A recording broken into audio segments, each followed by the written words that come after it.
You finally have a free day. No work, no obligations, nothing you have to do. So why does it feel like something is wrong? You sit down, you try to rest, and then it starts. A mental list of everything you haven't done. A conversation you had 3 weeks ago that didn't sit right. A vague, creeping feeling that you should be doing something. Anything.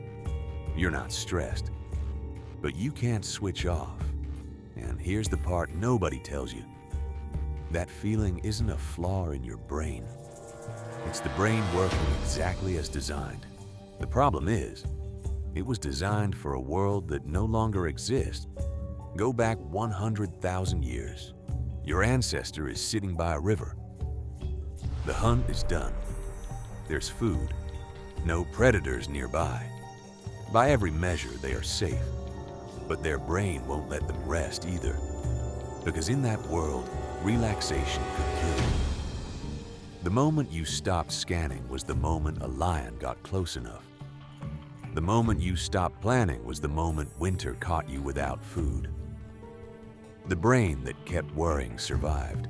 The brain that switched off didn't. Neuroscientists call this the default mode network, a system that activates the moment you stop focusing on a task. It kicks in within seconds of your mind going idle. And what does it do? It scans, it reviews, it finds problems, it rehearses arguments, it replays embarrassing memories. It builds worst-case scenarios out of nothing, just to make sure you've thought of them. This wasn't a bug. For hundreds of thousands of years, this was the most important survival system your body had. Your brain learned that an idle mind was a vulnerable mind, and it has never unlearned it. But here's where it gets darker. Your brain cannot tell the difference between genuine danger and perceived danger.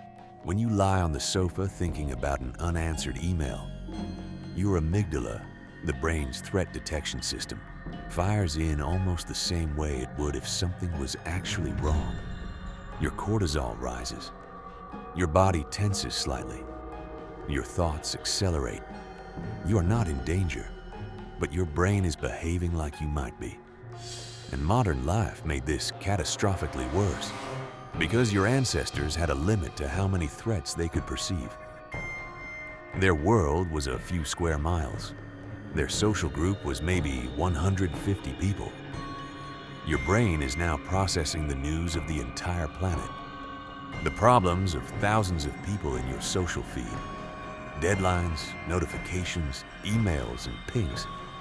Each one registering as a small alert in the same system that was built to detect predators. Your threat detection system was never built for this volume. And it doesn't know how to turn down the dial, so it doesn't. A 2010 Harvard study tracked people's thoughts throughout the day using a phone app. The findings were striking. People's minds were wandering away from what they were actually doing 47% of the time. Nearly half of your waking life, your brain is somewhere else. Somewhere darker. Somewhere it created itself. And the study found something even more uncomfortable. A wandering mind wasn't neutral. It was consistently linked to lower happiness.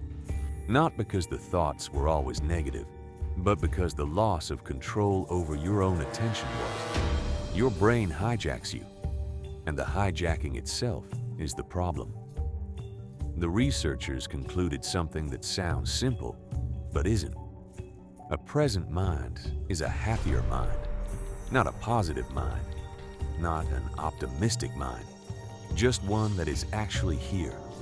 But presence doesn't come naturally to a brain that evolved to stay one step ahead of death. So the next time you sit down to rest and feel that creeping guilt, that low hum of "I should be doing something," that's not weakness, that's not anxiety, that's not a personal failing, that is a 100,000-year-old survival system doing exactly what it was built to do. Your brain kept every one of your ancestors alive by never fully switching off. It passed that system to you, perfectly intact.